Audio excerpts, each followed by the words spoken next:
జగన్ గారిని అరెస్ట్ చేయించడానికి మోదీ గారు ఇటు రేవంత్ గారికి చంద్రబాబు గారికి గ్రీన్ సిగ్నల్ ఇచ్చినట్టుగా కొన్ని వార్తలు రావడం మనం చూస్తూ ఉన్నాం సార్. మరి నిజంగా వీళ్ళందరూ కలిసి ఇప్పుడు జగన్ గారిని అరెస్ట్ చేసే ఆలోచనలో ఉన్నారా? దానికి తగ్గట్టుగా నిన్న రేవంత్ గారు కూడా ఉప ఎన్నికలు వస్తాయని చెప్పారు. మరి ఏం జరగచ్చు అంటారు సార్? అంటే ఇటీవల పరిణామాలు చూస్తే జగన్ని త్వరగా అరెస్ట్ చేసి లోపల వేసేయాలన్న ఇది కనిపిస్తుంది. దానికి సంబంధించి స్కెచ్లు వేస్తున్నట్టుగా ముఖ్యంగా చంద్రబాబు మొన్న ఢిల్లీలో మాట్లాడుతూ కూడా డెవిల్ని ఎలా తొక్కేయాలో నాకు తెలుసు అని మాట్లాడాడు. అంటే జగన్ని ఆల్రెడీ జగన్ మీద కేసులు ఏమేమి ఉన్నాయి అంటే ఏ కుంభకోణాలను ఎలా బయటికి తీయాలి, దాన్ని ఎట్లా ప్యాక్డ్గా కోర్టులో ఇది రాకుండా చూసుకోవాలి, ఇవన్నీ చంద్రబాబు ఆల్రెడీ గ్రౌండ్ వర్క్ చేస్తున్నట్టుగా మనకి చెప్తున్నారు. అయితే ఇక్కడ రెండు విషయాలు ఉన్నాయి. ఒకటి, జగన్కి మోడీ సపోర్ట్ ఉందనే వాదన కూడా ఒకటి వినిపిస్తుంది.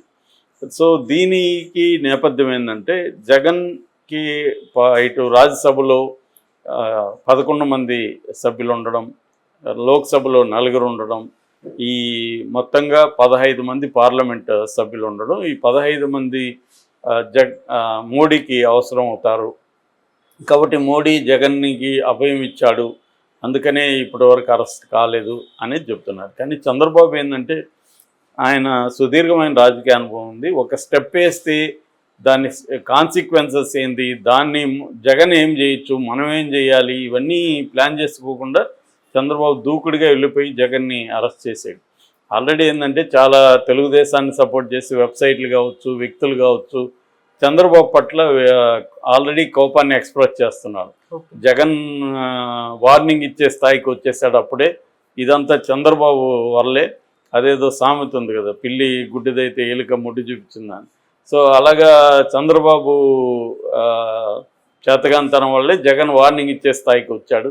లేకపోతే వార్నింగ్ ఇచ్చే స్థాయి జగన్కు ఉందా, అందువల్ల చంద్రబాబు ఇలా ఉండకూడదు అనేది మాట్లాడుతున్నారు. అట్లాగే ఒక వెబ్సైట్ అయితే తెలుగుదేశాన్ని గట్టిగా సపోర్ట్ చేసే వెబ్సైటు చాలా ఆక్రోశంగా ఇన్ని రోజులు ఏంది నానిని వంశీని వీళ్ళందరినీ ఏమి చేయకుండా ఎందుకుండారు, ఇన్ని రోజులు అయిపోతూ ఉంది అని వాళ్ళు ఇచ్చేశారు. సో ఇలాగ ప్రెజర్ అయితే చంద్రబాబు మీద ఉంది. వాళ్ళని అరెస్ట్ చేసేయాలా, జగన్ అరెస్ట్ చేసేయాలి, ఈ కొడాలి నానిని, వంశీని, రోజాని, రాంబాబుని, అనిల్ యాదవ్ని, ఇలాంటి వాళ్ళందరినీ జైళ్ళకి పెట్టేయాలి, అంటే కుదిరితే వైసీపీని టోటల్గా జైల్లోకి పంపించేయాలి అన్న ఒక ఇదైతే కనబడుతుంది మనకు వాతావరణం. కాకపోతే చంద్రబాబు లాంటి వాళ్ళు ఏంటంటే తొందరపడకుండా వీళ్ళ ఆవేశం వేరే. వీళ్ళు ఏంటంటే వీళ్ళకి మామూలుగా మేము నక్సలైట్ పార్టీలో ఉన్నప్పుడు ఎవడో కనబడ్డాడు అనుకో, మన ఫ్రెండో లేకపోతే ఎవడో, ఏం సార్ వాడిని వేసేయలేదు వీడిని వేసేయలేదు అని అనేవాళ్ళు. వాళ్ళకి ఏంటంటే వాడేం చేసేది మనం కదా చేయాలి, దాని కాన్సిక్వెన్సెస్ మనం కదా అనుభవిస్తాం. అతనికి ఏముంటుంది, వాడిని ఎందుకు సార్ ఇంకా వేయలేదు మీరు అని మనల్ని అడుగుతుంటారు. అలాగా ఇప్పుడు బయట ఉన్న వాళ్ళకి ఇమీడియట్గా జగన్ మీద కోపం ఉండి బయట ఉండే వాళ్ళకి అర్జెంటుగా జగన్ని జైల్లో పెట్టేయాలన్న ఒక ఇది ఉంటుంది. కానీ చంద్రబాబు లాంటి వాళ్ళు ఏంటంటే వాళ్ళు 2 రకాల ఆలోచిస్తారు. ఒకటి ఇమీడియట్ ప్రయోజనం ఏంటి, లాంగ్ టర్మ్ ప్రయోజనం అంటే కాన్సిక్వెన్సెస్ ఏంటి. సో జగన్ చంద్రబాబుని అరెస్ట్ చేయించడం వల్ల జగన్ ఖచ్చితంగా నష్టం జరిగిందనేది ఇప్పుడు ఎలక్షన్లో తేలింది.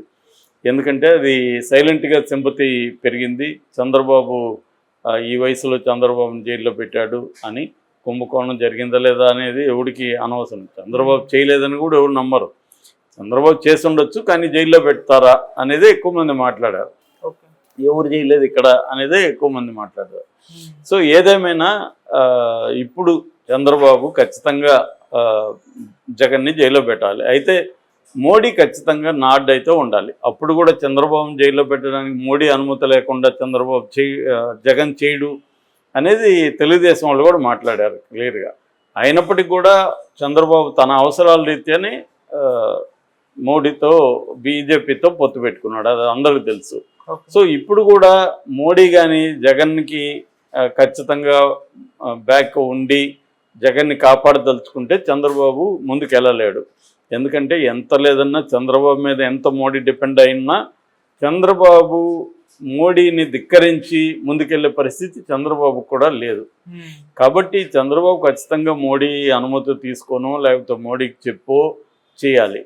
సో ఇప్పుడు ఒక వార్త కొత్తగా ఈరోజు మార్నింగ్ ఒకటి బయటకు వచ్చింది ఏంటంటే, మోడీ చంద్రబాబు గ్రీన్ సిగ్నల్ ఇచ్చాడు వెళ్ళమని. అంటే మోడీ మొత్తం అంచనా వేసుకున్నాడు.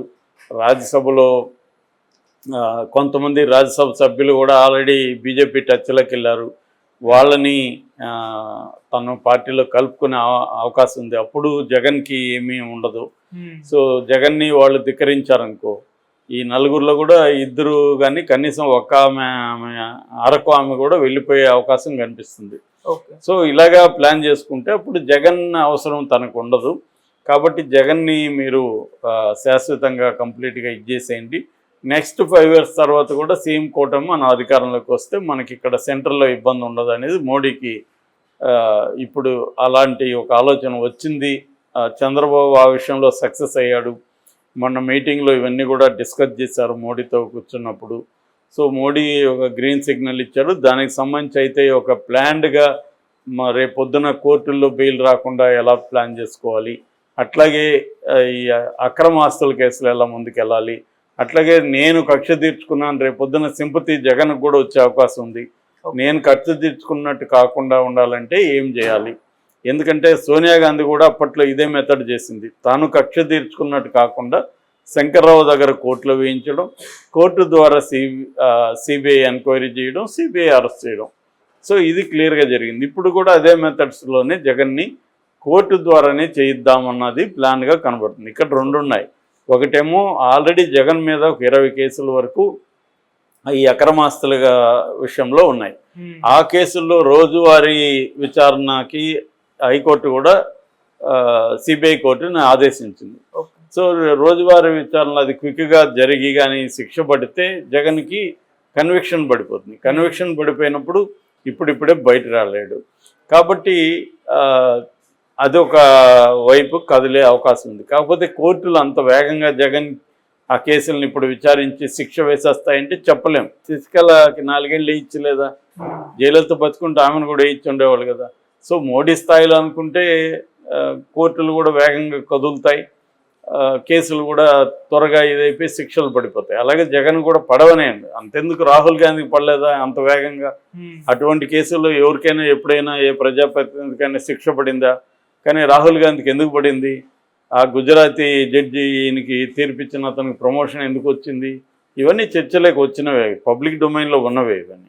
కాబట్టి ఆ రకంగా రేపొద్దున అనుకుంటే జగన్కి ఇమీడియట్గా పనిష్మెంట్ శిక్ష వేసేసి జైల్లో పెట్టించలేడా మోడీ అంటే ఖచ్చితంగా చేయగలడు. 10 ఏళ్ళుగా ఎందుకు చేయలేదంటే జగన్ అవసరం మోడీకి ఉంది కాబట్టి చేయలేదు. ఇప్పుడు అక్కడ మారిన సమీకరణాలు బట్టి జగన్ వీక్గా ఉన్నాడు కాబట్టి జగన్ తొక్కేస్తే ఆ ప్లేస్లోకి మనం రావచ్చు మెల్లగైనా అనేది రేపు మోడీ అనుకునే అవకాశం ఉంది. సో చంద్రబాబుకి అదే కావాలి కాబట్టి చంద్రబాబు మోడీని ఒప్పించాడు అనేది అంటున్నారు. ఇది ఒకవేళ ఇది నిజమైతే జగన్ స్ట్రాటజీ ఏమై ఉండొచ్చు? జగన్ సైలెంట్గా అప్పుడు కూడా మనం చాలామందికి భలే స్ట్రాటజీలు ఉంటాయనుకుంటాం, కానీ ఎప్పుడు ఉంటాయి అవి? నీకు అధికారము బలం ఉన్నప్పుడు, లేనప్పుడు నీ ఒట్టి బ్రెయిన్తో నువ్వు సినిమాల్లో మాత్రమే సాధ్యం. కేసీఆర్ ఒకప్పుడు ఘటన సమర్థుడు, అలాగా ఆయన్ని పొగిడేవాళ్ళు. మరి ఇవాళ వాళ్ళ కూతురు 110 రోజుల పైన జైల్లో ఉంటే ఎందుకు తెప్పించుకోలేకపోయాడు బయట? అంటే నీకంటే పవర్ అక్కడ వేరే పనిచేస్తుంది నీకు వ్యతిరేకంగా. సో ఎప్పుడైనా పవర్ షిఫ్టింగ్ నేచర్ ఉంటుంది. పవర్కి ఒకే దగ్గర ఎల్లకాలం ఉండదు, ఒకే వ్యక్తి దగ్గర పవర్ ఉండదు. ఆ మధ్య 10 ఏళ్లకు ముందు వరకు సోనియా గాంధీ తిరుగులేని నాయకురాలు దేశంలో. ఇవాళ ఆమె పరిస్థితి ఏంటి? రాహుల్ గాంధీ పరిస్థితి ఏంటి? ఇవాళ మోడీ తిరుగులేని నాయకుడు మొన్నటి వరకు, ఇవాళ అంత తిరుగులేని నాయకుడు కాదు. ఎందుకంటే ఆయన డిపెండ్ అవ్వాల్సిన పరిస్థితి ఏర్పడింది. సో అలాగే పవర్ అనేది ఒకే దగ్గర ఉండదు. కాబట్టి అలాగే జగన్ దగ్గర స్ట్రాటజీలు అనుకుంటా, కానీ నేను మొన్నే చెప్పా, నీకు ఆఫర్ చేయడానికి నీ దగ్గర ఏదైనా ఉండాలా. జగన్ దగ్గర ఇప్పటి వరకు ఏముంది? 11 మంది రాజ్యసభలు, 4 వీళ్ళు ఉన్నారు, కొంత డబ్బులు ఉంది. ఇంతవరకు జగన్ దగ్గర ఉంది. ఒక 40% ఓటు బ్యాంకు ఉంది. ఇవి జగన్ బలాలు. ఈ బలాలు సరిపోతాయా జగన్ జైలుకి పోకుండా ఉండడానికి అంటే డౌట్. ఎందుకంటే ఆ రాజ్యసభలో ఉండే 11 మందిలో మెజార్టీని లాక్కోగలిగాడు మోడీ.